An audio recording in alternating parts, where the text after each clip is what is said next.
Thanks for tuning in to S&M Radio. My name is Shannon, and joining me is Mark. What's up? So this episode, we are going to pay a little bit of tribute in the only way that I guess we really know how to the late, great Wes Craven, who passed away a couple of weeks ago. We were in the middle of recording the Deadly Spawn episode when the news was breaking that he passed. This episode, we are going to talk about one of Wes's movies. We're going to talk about the 1986 movie that I am guessing a lot of folks that are listening to this probably never heard of up until this point, because I'll be honest, until Mark suggested it a couple of weeks ago, I'd never heard of it either. And that is a movie called Deadly Friend. Starring Christy Swanson. And some of you might remember her from I believe it's the 1992 film Buffy the Vampire Slayer. One of the things with this movie, when I first started watching this movie up until a little bit into it, was actually one of the things that I noticed about this movie was the recognition factor of some of the folks that were... and then you've got Anne Ramsey, too. Exactly, and Anne Ramsey was... I watched this movie last night with my wife and kids, and my wife, for a few minutes, was like, "Oh, who is that crazy old lady?" And I was like, "That's the lady from Goonies." That's her. And then she's also from Throw Mama from the Train as well. But then she was also and I didn't really recognize him, but she was also kept asking, "Oh, who's that guy though?" And she kept scratching her head. And I'm like, "Are you thinking he's from Gremlins? Because he's not from Gremlins." And she's like, no, I just remember him from something. And his name is Matthew, and I apologize, I'm going to butcher this last name. Something with an X. He was in Little House on the Prairie, like back in the 70s and 80s. And she was like, "Oh yes, that's exactly what I was thinking of." Really? Yeah, I have no idea. I never watched that show. So when this movie came out in 1986, and we'll get to the meat and potatoes of the movie here in just a minute. Wes Craven, when he made this movie, really wanted to kind of go in the sci-fi direction.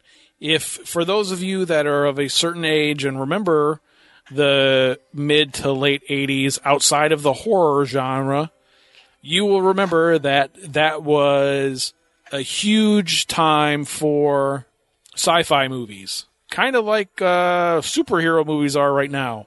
I mean, pretty much everything that was directed towards kids and teenagers and people in their early 20s and stuff was all sci-fi. So you had Space Camp, Real Genius, Short Circuit. Those all came out around the same time. There was a whole bunch of other ones, Explorers, all those movies. Those all came out around the same time. And so Wes Craven really wanted to kind of take advantage of that.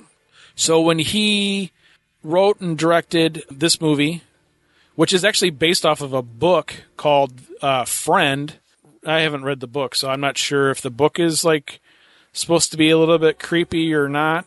But I know that the original write of this movie, and when they actually originally shot the movie, it wasn't bloody or gory at all. It was more sci-fi. The studio kind of stepped in and said, "Well, you actually have a name to uphold now. You are the guy behind Freddy Krueger, so you need to go back and you need to make this a horror movie." He went back in and they did some rewrites and they did some reshoots, and then that's kind of where they added a bunch of the gore, some of the dream sequences and stuff. In my opinion, kind of took away from the movie, because I think I would have enjoyed it more if it wouldn't have had that stuff. Of course, if it didn't have that stuff in it, we wouldn't be talking about it during this show. But that's true. Yeah, I think you're right. I think some of that stuff seemed a little forced. Like that one scene where she has the nightmare about her dad coming in, creeping in, and then she stabs him, and then he bleeds all over her. Because when I first watched it a couple of weeks ago, when we first talked about this, my first thought was, is this a ripoff of Short Circuit? But then after doing some research and stuff and realizing that, this came out and Short Circuit came out pretty much the same time. So it is a strange kind of mixture of sci-fi, horror, and drama.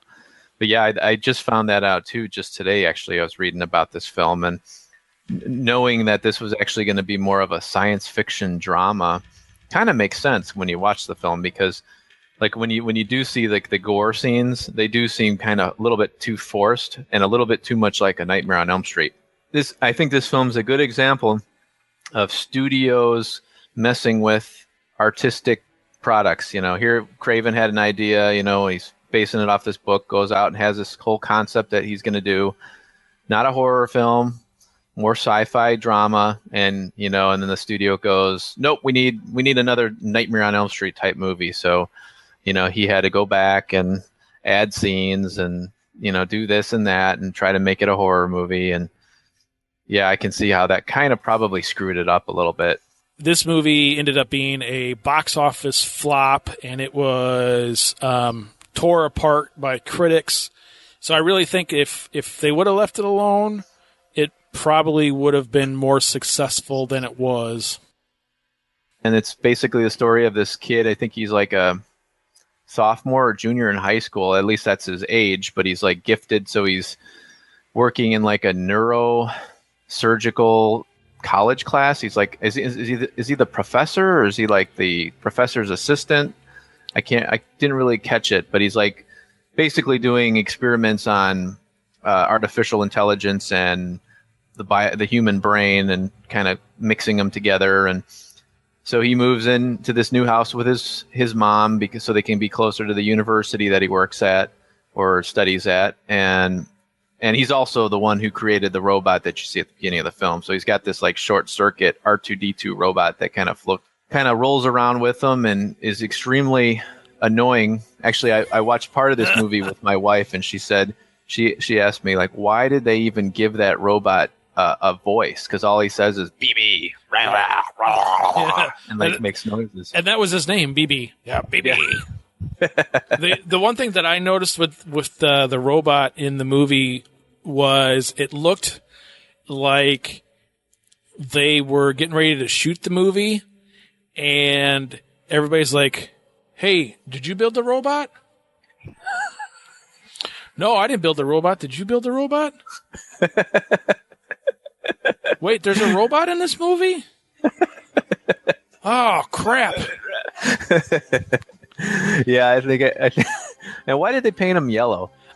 I'm not sure. And it looked like he had a bread box and like for his chest. Yeah, he was kind of tossed. I thought it was pretty funny too. Like, there's a scene in the movie where they go, like, it's Halloween and they're trick or treating and causing mischief, and they go and like put shaving cream on somebody's car, and like they all have to run away, and like the robot's with them. And, like, the guy comes running like, hey, what are you doing in my car? And like the robot's like going like 3 miles an hour, like trying to get away from this guy. I thought that was kind of funny. And then every time the robot like does some sort of mischievous thing, it's pretty clear that it can't like if you're gonna go like play ding dong ditch, don't bring the robot because they're gonna catch you. So they introduce this robot character, and then he's only in it for like really probably the first like quarter of the movie, maybe. One of the things that is alluded to early on, so you have this Paul character who is the smart kid. They move into this new area. Their neighbor is Christy Swanson's character, Sam or Samantha. You realize right away or fairly quick in the movie that Samantha's character is abused by her father, which advances pretty quickly, and then ends up that her father kills Samantha, or Sam, I should say, shortly after the BB robot is blown up on Halloween night. Actually, he's shot by the Goonies lady. Paul and Tom decide that they're going to... I take that back. Sam wasn't killed by her dad immediately. She was pushed down some stairs, and she was in like a coma thing, and she was at the hospital. Right. And then the doctors are like, we're going to take her off life support. Yep. So the two teenage kids are like, let's go to the hospital and kidnap her before they take her off life support. And you kind of knew what was going to happen, but they didn't, the Paul character didn't say like, because I'm going to turn her into a robot. So this was one of my biggest problems with this movie Well, and again, this isn't necessarily a rip on the movie. It was just one of these things where you're watching this movie and you're like, why the hell are they doing that? So they come up with this giant plot because they have to break into the hospital. First, they're going to steal Tom's dad's keys. And then they're like, okay, and you got to spend the night at my house tonight. And he's like, okay. And then they dope up his mom, which again, these were teenage boys. And she ends up passing out. And then they steal the mom's car. And then they drive to the hospital. And then using these keys that they stole, they break into the hospital's back door. And as this whole thing is unfolding, one of the things that it had come to play was they had said like a day before, we're gonna take her off of life support tomorrow at 10:00. And so they come up with this whole plan. They're like, all right, we're going to break into the hospital at 9:00. That'll give us an hour to do what we need to do. And then as they're doing stuff and poisoning the mom, and then after they poison the mom, then the mom reveals that, no, actually they're going to do it at 9 instead of 10. And they're like, oh, shit, we got to hurry up. But my whole thing with this whole time, both times I watched this movie, my problem with this whole sequence of things is like, okay, you're teenage boys. Why don't you just say, hey, Mom, can we borrow the car? Or we're just going to go out. And then you go to the hospital and just walk in the front door.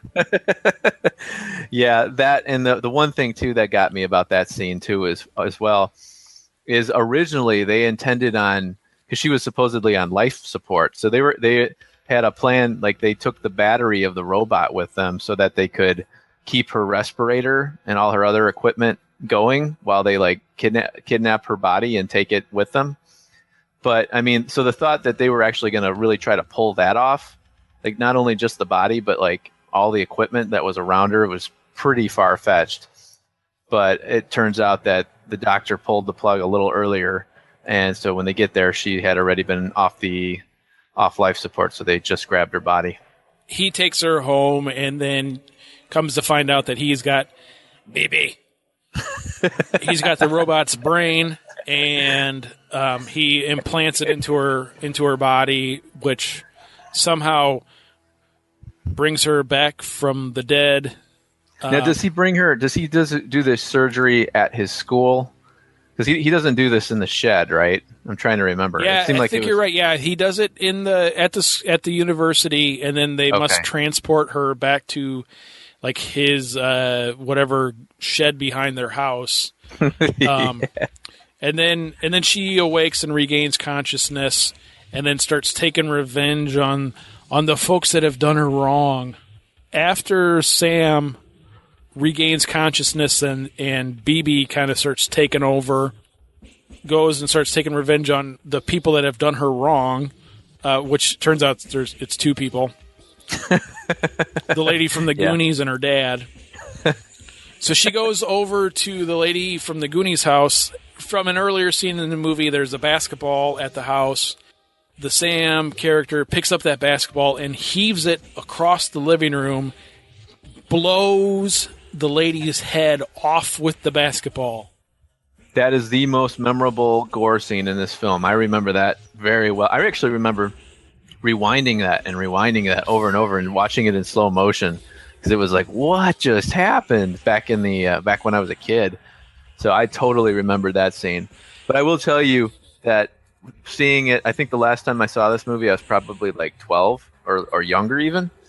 So watching it and close to 40 years old, I will say that it seemed like it hit a porcelain doll full of red syrup. That is exactly what my daughter said last night. We were watching this movie, and she was like, screwing around on her phone, listening to whatever, and texting friends or whatever. And that scene was starting off, and I was like, oh, you gotta watch. This is the best part of the movie. And she throws it at her head, and she was like, did they put a pot on a mannequin for that scene? Or the Tom character pusses out, and he's like, I'm calling the cops on you. And so they call the cops. The cops come. It's pretty much the end of the movie. They shoot her, and she ends up dying. And then, and then at the end of the movie, there's this whole weird dream sequence. in the I shouldn't say dream sequence. I like to think it's a dream sequence at the at the hospital. We hope it's a dream sequence where Paul goes to visit Sam in the morgue for some reason because they would let him in, I'm sure. And he's like, "I'm gonna bring you back," and then she grabs his neck, and then all of her flesh tears away, and then it turns out that there's like a robot inside of her, which kind of looks like BB from the beginning of the movie, but it's like an evil version of BB. Yeah, it's the demonic BB. They probably were setting it up for a sequel. I would imagine they were, because I mean, every movie they had like a hope for it to become a franchise. Because this is one of those movies that, if it was to be remade, it could go one of two ways, where you can like, okay, we're going to take the horror aspect and we're going to do it right, or we're going to take the original idea and we're going to do it the right way and make a true science fiction movie and leave it at that. Yeah, I think you're right. This movie is ripe for a remake. This would be a perfect remake. It's a kind of a bungled job, where, like you said, like they didn't do it right. Like they didn't do it right as a horror movie, and they didn't do it the way it was intended.